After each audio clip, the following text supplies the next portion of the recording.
किसी भी संयुक्त परिवार में सास एवं बहू अधिकतम समय एक दूसरे के साथ व्यतीत करती हैं, क्योंकि दोनों पर ही घर के कामकाज की जिम्मेदारी होती है। घर में अशांति का मुख्य कारण भी सास एवं बहू के कटु संबंध होते हैं। इनके मध्य विवादों के कारण अनेक परंपरागत प्रथाएं तो होती ही हैं। अनेकों बार घर के बुजुर्ग महिला यानी सास का अपरिपक्व व्यवहार भी विवादों का कारण बनता है। सास का आत्मसम्मान उसे तनाव युक्त बना देता है। वह बहू के आगमन को अपने प्रतिद्वंदी के आगमन के रूप में देखती है और उसके आगमन से उसे अपना वर्चस्व घटता हुआ दिखाता है। इसी भय की प्रतिक्रिया स्वरूप सास अपनी बहू को नीचा दिखने के उपाय सोचती रहती है।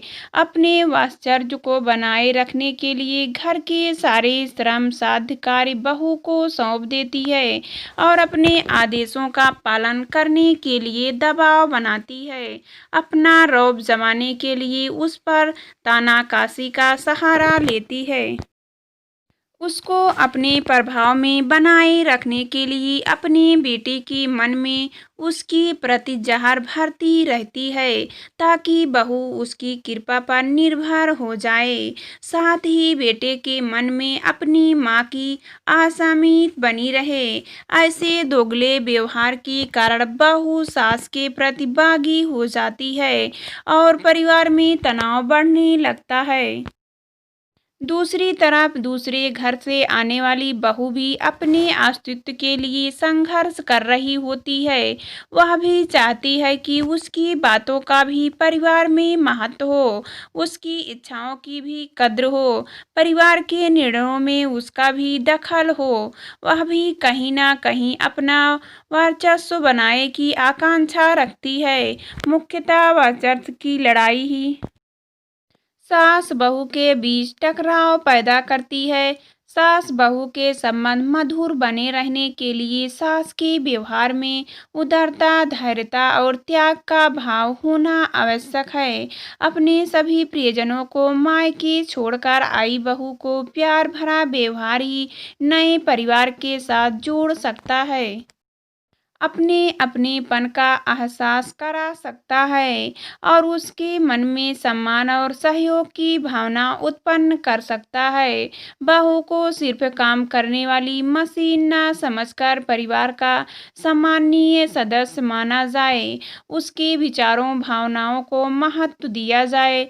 उससे परिवार की विशेष फैसलों में सलाह ली जाए तो परिवार की सुख शांति बनी रह सकती है। यदि सास घर के सारे काम बहू को ना सौंपकर स्वयं भी उसके हर कार्य में सहयोग करती रहे तो उसका स्वयं का स्वास्थ्य भी बना रहेगा और परिवार का वातावरण भी मधुर बना रहेगा, क्योंकि शरीर को स्वस्थ रखने के लिए इसे सक्रिय रखना आवश्यक है। निष्क्रिय शरीर जल्दी बीमारियों का घर बन जाता है। तो फिर क्यों ना कामकाज में सक्रिय रहकर अपने शरीर को स्वस्थ रखा जाए और परिवार में मधुर वातावरण भी बना रहे। सास का शालीन धैर्य व उदारता पूर्ण व्यवहार और परिजनों की प्रत्याग की भावना हो तो अवश्य ही परिवार में सुख और शांति का वास होगा। बहू को अपनी पुत्री के समान प्यार देकर ही सास अपने भविष्य को सुरक्षित कर सकती है। सास को यह नहीं भूलना चाहिए कि वह भी कभी बहू बनकर ही इस परिवार में आई थी। जो बातें उसे बहू के रूप में अपनी सास की बुरी लगती है, असहनीय लगती थी, वे बातें अपनी बहू के साथ ना दोहराए। कुछ बातें तुम्हारी भी ससुराल वालों ने सहन की होगी, अतः अब तुम्हारी बारी है अपना बड़प्पन दिखने की। छोटी छोटी गलतियों पर उसका अपमान न कर क्षमा करने की प्रवृत्ति होनी चाहिए। जिस प्रकार सास की जिम्मेदारी बड़े होने के नाते बनती है, उसी प्रकार युवा ऊर्जावान बहू को अपने ससुराल वालों का मन जीतने की आकांक्षा होनी चाहिए। उसे यह भली प्रकार से समझना चाहिए ससुराल में किसी परिजनों से उनका खून का रिश्ता नहीं होता। अतः सभी परिजनों के काजकाज में सहयोग देकर उनके साथ शालीनता का व्यवहार कर उन्हें प्यार और सम्मान देकर ही उनके मन में और परिवार की अपनी जगह बनाई जा सकती है। पुत्र वधू का कर्तव्य है कि वह अपने सास ससुर को माता पिता की भांति स्नेह और सम्मान देकर उनके प्रत्येक कार्य में सहयोग दें। यदि उनके व्यवहार तानाशाही पूर्ण और अमानवीय नहीं हो तो उन्हें पूजनीय मनाना चाहिए।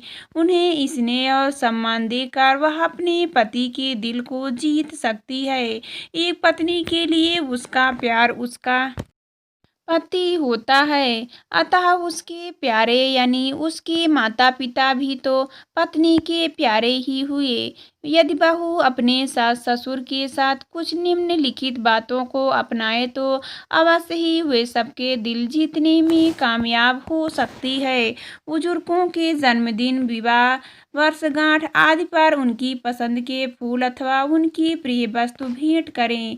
जैसे उनके मन पसंद गानों की सीडी या डीवीडी या फिर उनकी पसंदीदा कोई किताब आदि। ऐसे अवसरों पर उन्हें कैंडल डिनर पर ले जाएं अथवा घर पर उनकी मनपसंद डिश तैयार करें। उनके चेहरे पर आने वाली मुस्कान एवं संतोष आपको गौरवान्वित करेगी और उनके दिलों में आपके लिए प्यार व स्नेह बढ़ेगा।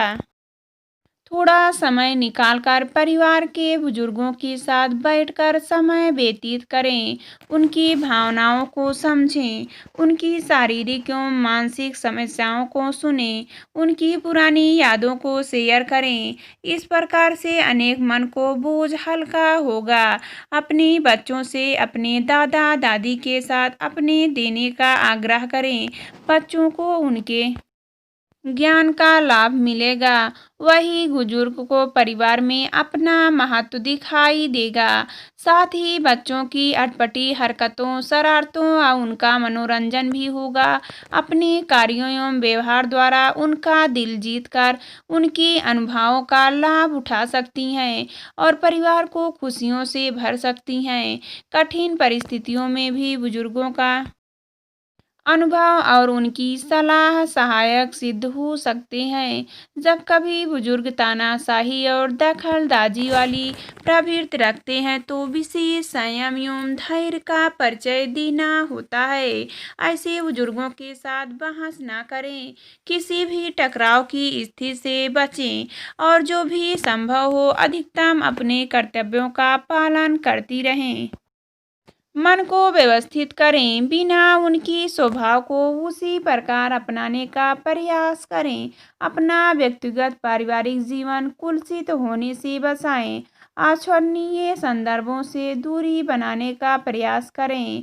जिस प्रकार से बहू के लिए कुछ व्यवहार परिवार के लिए लाभप्रद हो सकते हैं, उसकी परिवार सास के लिए कुछ व्यवहार परिवार की शांति बनाए रखें। जो निम्न प्रकार से है, बहू का तानाकसी करने से बचें। कोई त्रुटि नजर आए पर उसे प्यार से समझाएं। यदि वह आपकी सलाह को उपयुक्त नहीं मानती तो दोबारा उसे न दोहराएं। पोती पोतों को प्यार दें। उनकी परवरिश में यथासंभव बहू को सहयोग करें। घर के कामकाज में अपनी सामर्थ्य के अनुसार सहयोग करें। अपनी उपस्थित उनके लिए लाभदायक सिद्ध करें। बहू की मायके वालों का पूर्ण सम्मान करें, प्यार दें। समय समय पर बहू को मायके वालों से मिलने अवसर प्रदान करें।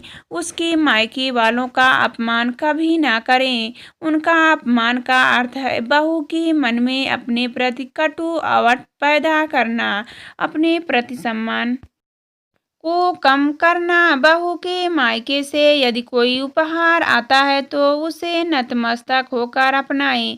उसमें त्रुटियां निकालकर बहू का अपमान ना करें। उपयुक्त छोटी छोटी बातों का ध्यान रखा जाए तो परिवार का वातावरण सहज, सुखद एवं शांतिपूर्ण बन सकता है। परिजनों में आपसी प्रेम एवं सहयोग बना रह सकता है।